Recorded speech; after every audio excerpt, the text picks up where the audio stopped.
Hello, good morning, good afternoon, or maybe even good evening, depending on what time you're watching and where you're watching from. My name is Bernard Schieber. I'm a high impact, high performance counselor, coach, and mentor for deep personal change. But I didn't start as a personal change coach, counselor, mentor.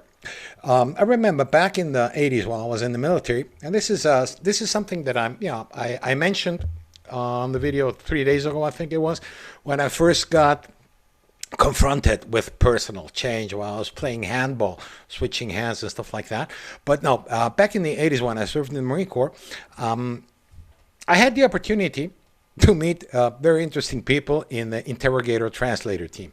Yeah, I spoke several languages back then, and I got invited, and I also got trained as an interpreter and as an interrogator.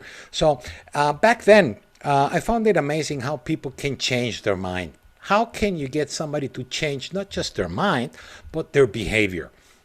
And looking back at it, a lot of what we did on an individual basis or on a small unit basis, how can we change behavior patterns, combat patterns? How can we change patrol patterns or response reaction patterns in the military?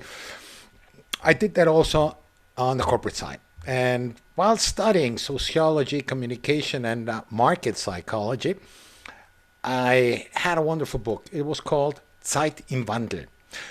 It was about change, how to deal with change, and how we deal with change within organizations. But mostly it's an individual issue. It's how do we deal with change ourselves? Why do we change? Do we want to change? Nah, it's about also a little bit about what I said yesterday, internal, external, and the three stages and that, and all that.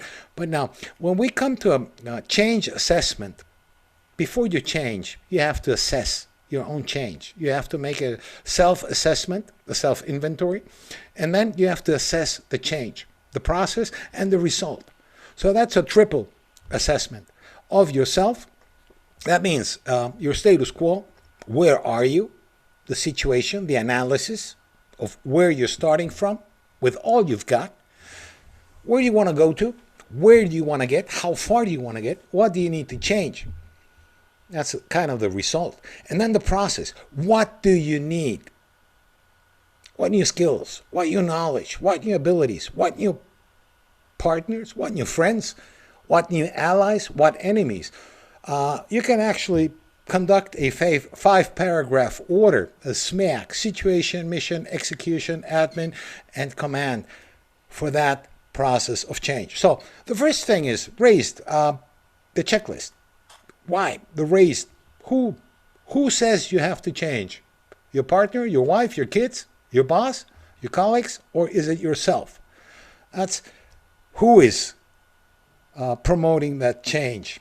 The next one, the reason. What's the reason for that change? Understand why that change is needed, but understand it through evidence, through an analysis, not just because I want to change. No, make an inventory, make an assessment of that.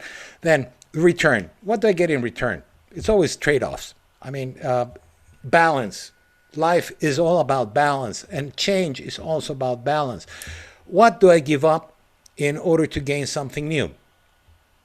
If it's not worth it, I won't do it. If it's worth it, if I see the benefits, if the benefits overweigh the disadvantages, I will change. So what will happen and what's the expected return? Now, the risks. When we change, there's always risk management involved. In order to get something, I have to give up something. There is a risk of loss. There's a risk of losing something. And there is also a risk of not achieving that change, not achieving that goal, not getting that success, not being successful. So that's a risk. What risks are involved in that change? Change of job, change of car, change of attitude, change of mind, change of knowledge. There's a lot that can be changed, and there's a lot at risk. Resources. That's the 1, 2, 3, 4. I think it's the sixth R. What resources are needed for that desired or that planned change? What are they? Are they only with my own fundamental resources, or do I need external resources? What is it that I need for that change to happen? And the last but not least, is it the last? No, it's not the last. It's almost the last. That's responsibility. Trace, plan, and establish whose responsibilities are involved in that process of change. Because even though it's just your personal change, anything that you do will affect and will have an effect on the people around you. Let's say, for example, my case, I stopped putting a lot of sugar in my coffee. So that means what else has changed? My shopping list, my budget, and also my metabolism. That means that even though I still drink my coffee, there's no more sugar involved in it, so I need that source of energy from somewhere else. That's one of the things that I have to consider.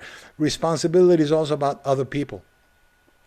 If I want to lose weight, for example, it's my responsibility to lose weight, but I also have to communicate that to my partners, to my friends, because they're also co-responsible for my change. Or maybe I even want to change where it affects even more people. In our household, for example, my kids, we need to save money. That affects them as well.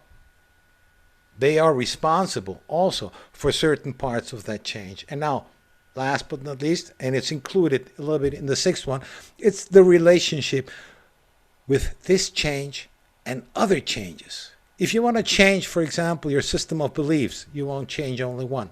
It will affect your whole system of beliefs. And once you change one belief, it will change other beliefs as well. And once you change your system of beliefs, it will change your mindset. It will change your behavior.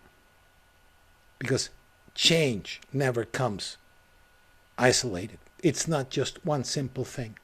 But you can initiate great change, deep personal change, with one simple change. Thank you. My name is Bernard Schieber, high performance, high impact counselor, coach, and mentor for deep personal change. I hope to see you soon again. Thank you. Bye-bye.